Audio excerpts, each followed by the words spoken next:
Une des façons les plus simples de nous assurer d'aller chercher de meilleurs contacts lorsque la balle repose au sol, donc par exemple lorsqu'on y va avec nos fers, bois 3, bois 5, les hybrides, c'est de nous assurer que notre épaule avant se replace correctement lorsqu'on arrive à l'impact. Donc par exemple pour droitière-droitier, l'épaule gauche, pour gauchère-gaucher, l'épaule droite. C'est un conseil que j'avais entendu d'un ancien pro du PGA Tour et je ne me rappelle pas exactement qui avait sorti ce conseil-là, mais c'est vraiment super simple et vous allez voir, ça donne énormément de sensations lorsque vous redescendez, en fait, pour vous assurer que le corps redescende au bon endroit. Et je m'explique.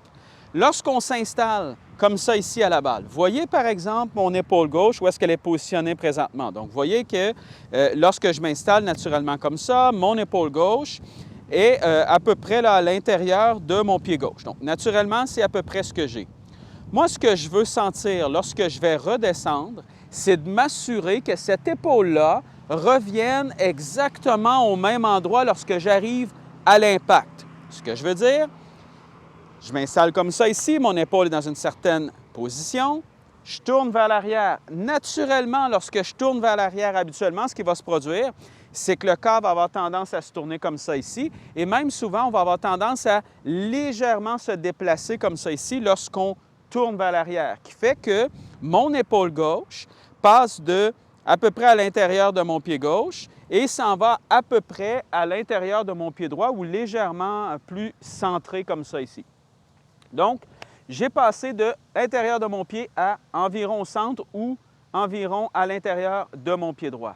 Mais pour être capable d'avoir de bons contacts, je dois assurément ramener cette épaule-là où elle était au départ. Donc, si par exemple, je m'installe comme ça ici, j'amène mon épaule légèrement derrière la balle, lorsque je vais redescendre, je vais m'assurer de ramener cette épaule-là où elle était à peu près au départ et de tourner. Et ce que ça fait lorsque vous travaillez avec cette épaule-là, c'est que ça vous assure, si vous avez par exemple des difficultés au niveau du transfert de poids vers l'avant, si vous avez souvent la sensation que le corps reste pris derrière la balle, bien, cette épaule-là va énormément vous aider justement à vous recentrer à l'impact. Donc, si je m'installe comme ça ici à la balle, j'amène mon épaule légèrement derrière la balle et ensuite je me concentre à la ramener au même endroit et à tourner. Donc, vous voyez quand je fais ça, à quel point le corps est un peu par-dessus la balle. Vous voyez que le corps tourne à travers la balle et donc, ça va être beaucoup plus facile pour moi, à partir d'ici, de venir toucher la balle en premier et ensuite le sol et non pas le contraire. Donc, je m'installe et je vais y aller avec une balle comme ça. Et on sent tout de suite que lorsqu'on fait ce mouvement-là, on sent vraiment que le corps avance un peu vers l'avant et nous amène justement à venir un peu plus ce qu'on appelle couvrir la balle. C'est-à-dire que lorsqu'on arrive à l'impact, on veut avoir un peu la sensation que le corps est un peu plus par-dessus la balle et non pas complètement derrière la balle. Dans les problématiques qu'on voit souvent justement reliées à cette épaule-là, et ça, vous allez le sentir tout de suite quand vous allez le travailler, mais souvent, ce qu'on va voir, c'est par exemple, on s'installe comme ça ici, mon épaule est dans une certaine position, on fait le mouvement vers l'arrière, on amène légèrement cette épaule-là derrière la balle, et quand on redescend, souvent, ce qu'on a tendance à faire, c'est qu'on a tendance, à partir d'ici, à simplement tourner sur nous-mêmes comme ça, et l'épaule gauche, elle, qu'est-ce qu'elle fait? C'est qu'elle va être beaucoup plus à l'intérieur. C'est comme si elle restait un peu trop centrée à l'impact comme ça ici, qui fait que mon poids reste sur ma jambe arrière, et là, bien, ce qui va se produire, c'est que je vais souvent venir la topper, je vais avoir énormément de difficultés au niveau des contacts. Au même titre que si, par exemple, vous avez tendance à avancer beaucoup trop vers l'avant, ça va être exactement le même principe. Je m'installe à la balle, je fais la rotation vers l'arrière comme ça ici, et si j'ai tendance à beaucoup trop avancer, comme on voit parfois, donc vous voyez mon épaule gauche maintenant est rendue complètement par-dessus mon pied avant, bien si je fais ça, je vais avoir tendance, encore une fois, à venir la topper, à avoir beaucoup de difficultés au niveau de mes contacts parce que je vais avoir un angle d'attaque qui est beaucoup trop sévère. Donc, ce qu'on va aller chercher, on prend cette épaule-là, on l'amène derrière la balle, on travaille à ramener l'épaule à peu près au même endroit qu'au départ et on tourne à travers la balle.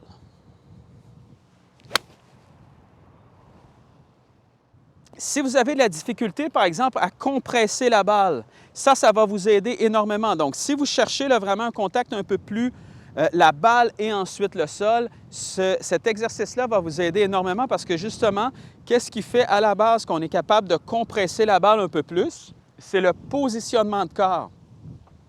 Je ne peux pas compresser la balle si je reste comme ça ici derrière la balle. C'est impossible pour moi d'aller compresser cette balle-là.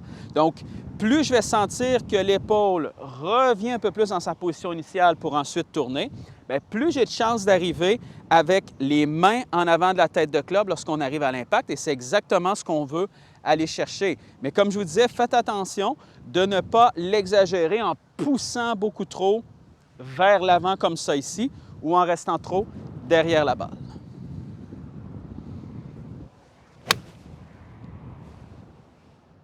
Très important lorsque vous allez faire le mouvement aussi de vous assurer que lorsque vous poussez votre épaule légèrement vers l'avant pour essayer de la replacer, assurez-vous aussi de le faire avec quand même une certaine rotation.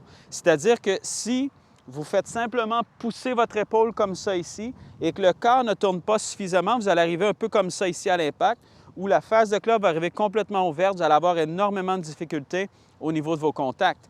Assurez-vous que oui, l'épaule avance légèrement, mais faites-le un peu en laissant tourner le corps du même coup et vous allez arriver beaucoup plus dans une position qui ressemble un peu à ça ici et non pas une position beaucoup trop fermée comme ça lorsqu'on arrive à l'impact.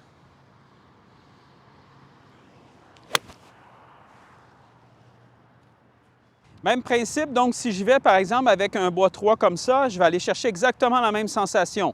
Bien sûr, je déplace la balle légèrement vers l'avant dans mes pieds, mais à partir d'ici, je vais faire exactement la même chose. Je me concentre où mon épaule est positionnée au départ, je fais ma rotation vers l'arrière, je la laisse se dégager un peu derrière la balle, je ramène cette épaule-là au même endroit et je tourne à travers la balle. Et ce que ça va me donner, c'est que ça va me donner justement la sensation d'être légèrement plus par-dessus la balle et d'être capable d'aller chercher vraiment le bon contact. Et surtout avec un bois 3 ou un bois 5 comme ça, souvent l'erreur, c'est qu'on essaie de faire lever la balle, on essaie vraiment de faire lever la balle dans les airs, ce qui va donner une épaule à l'impact qui ressemble un peu à ça ici, complètement derrière la balle, on essaie de la faire lever et c'est là que vous allez avoir toutes sortes de difficultés.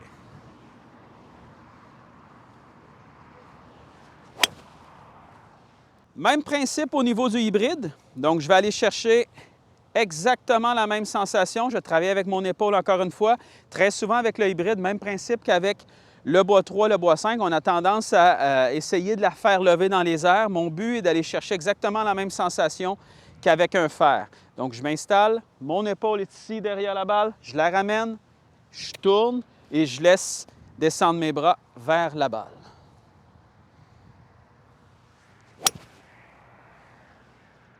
Un peu le même principe avec le driver, mais bien sûr, avec le driver, ce qu'on veut, c'est aller chercher un angle qui est légèrement plus ascendant et on ne veut pas aller chercher trop la sensation d'avancer dans la balle. Donc, quand je vais m'installer, la balle encore plus vers l'avant dans mes pieds, donc environ vers le talon ou légèrement à l'intérieur de mon talon avant. Quand je fais ma montée comme ça ici, mon épaule vient bien se dégager derrière. Et oui, je vais avoir la sensation de ramener un peu plus vers l'avant, mais je ne veux assurément pas avoir la sensation de trop pousser cette épaule-là vers l'avant parce que ça amène un angle qui est vraiment descendant. Et c'est souvent ce qui va faire qu'on va avoir beaucoup de difficultés avec le driver, c'est qu'on vient vraiment frapper la balle en descendant, justement parce que l'épaule avant, donc l'épaule gauche, a tendance à venir pousser un peu trop vers l'avant comme ça ici, qui fait qu'à partir de là, même si j'essaie de taper en montant, ça va être pratiquement impossible. Je m'installe, j'amène l'épaule derrière, je vais ramener légèrement devant mon épaule ici et ensuite je tourne pour me laisser quand même de l'espace pour être capable de frapper beaucoup plus en montant.